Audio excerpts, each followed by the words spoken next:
Todo nito guys, 41,596.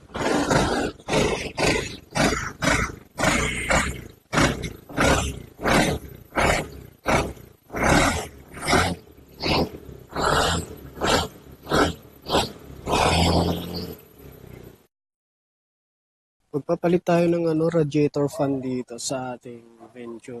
Umorder ako sa warehouse. Mabilis lang, 2 araw. Dumating na agad. Sa ano lang tong warehouse na to San Simon, Pampanga, Philippines. Ayan. Yung radiator fan niya, basag na kasi siya. Magtatatlong taon na siya. Meron siyang basag, so mabibrate siya pag high speed. So tingnan na natin. Tapos yung nakaraan, hindi ko makalas yung radiator talaga. Kailangan ko i-drain tapos tanggalin. Hindi ko siya maganon lang. Hindi. Masikip siya Kailangan i-drain natin. May lagayan naman tayo. Tapos ibabalik lang natin yung coolant. Kailangan malinis to guys kasi ito yung ibabalik din natin coolant. Kailangan natin buksan to guys para sumingaw. Ayun. Yan. So kailangan buksan yung cover sa taas para sumingaw. Yan, patutuloyin lang natin. Tapos, yun, kakalasin na natin. Sobrang dumi guys. So tag-ulan na kasi. So, tingnan nyo. Lakas ng ulan ngayon. Walang tigil. May 4 na bagyo or 3 bagyo pa napapasok sa Pinas. So, sobrang ulan-ulan ngayon. So, ingat kayo guys sa mga lulusong sa baha. Huwag masyadong malalim ang lulusungin.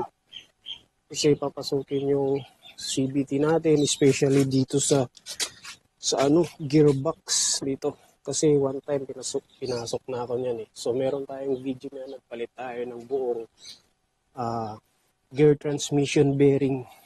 Kasi napasukan ng tubig at natamaan yung natin, mga bearing. So meron tayong video yan. Titilayin lang muna natin. Kakalasin na natin. So importante guys pag nagbaba kayo nito or nagtanggal, kailangan malapit yan. Yung babaklasing mainit. Siyempre mapapasok kayo. At saka yung mga seal na yan, kailangan palamigin yung malamig naman to, di naman to naanda. 2 araw ko nang hindi nagamit to kasi nga lakas ng ulan. Ayun!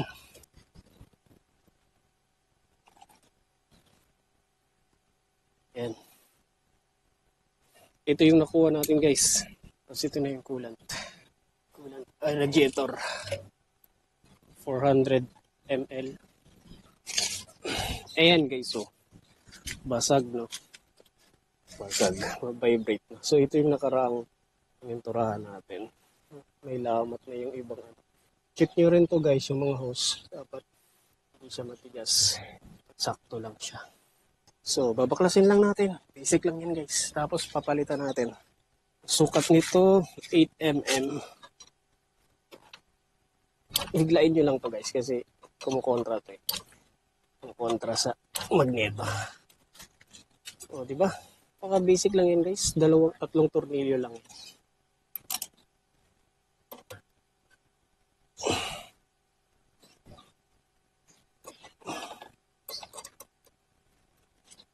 Ayan, 3 tornilyo. Tapos matatanggal nyo na. Ayan Ito yung nakaraang pininturahan natin. So, solid, di ba? Magneto, magneto repaint. So yan, linis na konti. Yung malinis pa naman. Diba? High temp ang pinintura natin dyan. So ito yung papalit natin guys. See the difference. Kaya mabibrate yung ko. Basag na siya. Yun lang, papalit lang natin. Isuswak mo lang tong dowel na to. May dowel kasi ito dowel. Sakto mo lang sa butas. Ito. Ang butas na to. Kasi hindi naman siya papasok kung hindi siya sakto. Ayan diba? Hindi siya papasok kung wala siyang kung hindi mo na-shoot dun sa butas. Tapos, babalik na natin to. Ito guys, huwag nyo na tong i-impact kasi para hindi kayo mabasagan ng fan. Ang diskarte dito, kamay lang. Huwag nyo i-impact. Pag in-impact mo to, basag yan. Magkakaroon ng lamat yan. Kamay lang yan. Yan. Tapos ibabalansin mo yan.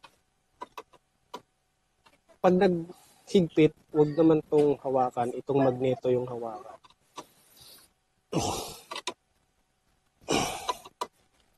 Yan, di ba? Higpitan nyo na maayos to, guys. Huwag nyo i-impact to. Kasi basag to. Pag in-impact nyo to.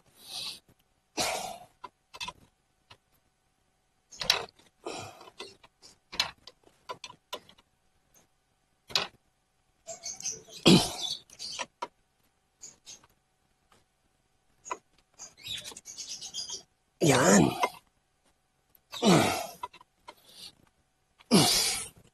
Gusto yun, guys. Ulitin nyo lang to.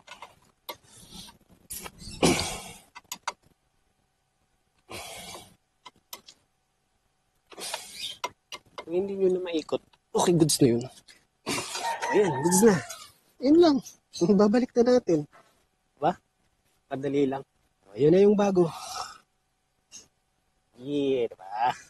Tapos, babalik na natin to. Linisin natin ng konti kasi hindi mo naman malilinis to pag nakakabit eh. Brush lang. Huwag nyo lang pasukan tong butas na yun. Wala, hindi naman malinis eh. Okay na. Yun na yun. Gusto na natin to, guys. Yun. Tapos, lalagay natin tong hose. Tapos ito, ingatan nyo tong mahawakan kasi na-UUP yan. Screen lang yan eh. Malambot lang yan. Oh, yun, di ba? Swak. Ba't ganyan, no? Swak na swak. Ito. Tapos babalik nyo yung lock niya. Huwag yung kakalimutan. Okay, kabit ko na yun sa taas. Tatakpan ko lang to, guys, kasi baka mapasukan. Yan. Tapos doon na tayo sa baba.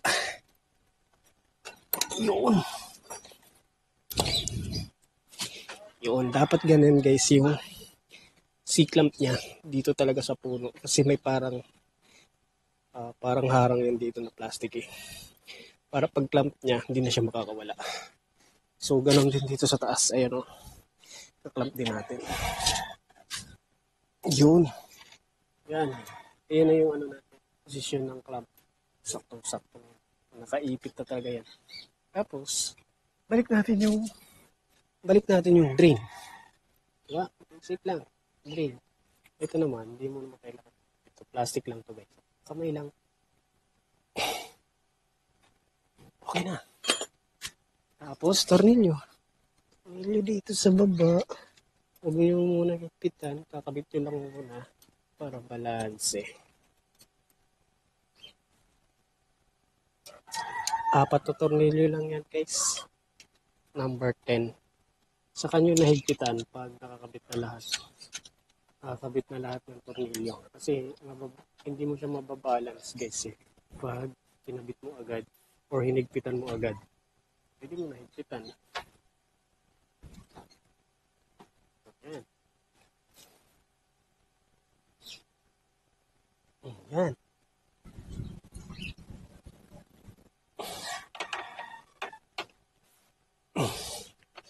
Higpitan nyo ito masyado.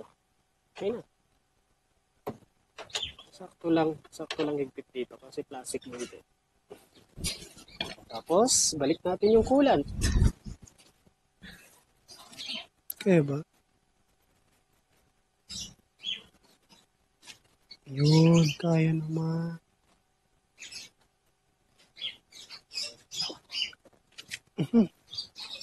Mapaw. Ayun muna natin bumaba. Bababa pa yun, guys, pag pina-under mo yan. Kasi papasok mo sa fuel pump. Sa water pump. Madumi pala to. So, hindi na natin uubusin. Sakto na yun. Dumi pala yung ilalim niya. Parang may mga debris.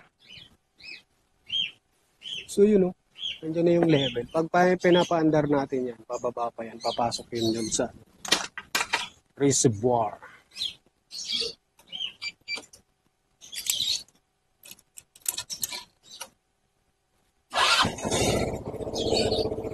Ayun, hindi na siya ma-vibrate, guys.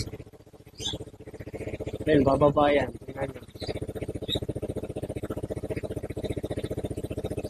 Parang hihigupin siya.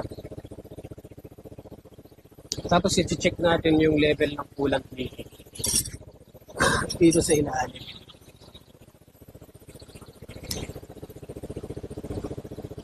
Diba nandyan sa may bukana, mababayan mo. Ibig sabihin, umikot na yung ano.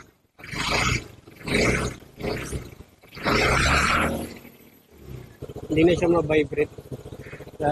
Dati ma-vibrate siya. Kasi nga gawa nito.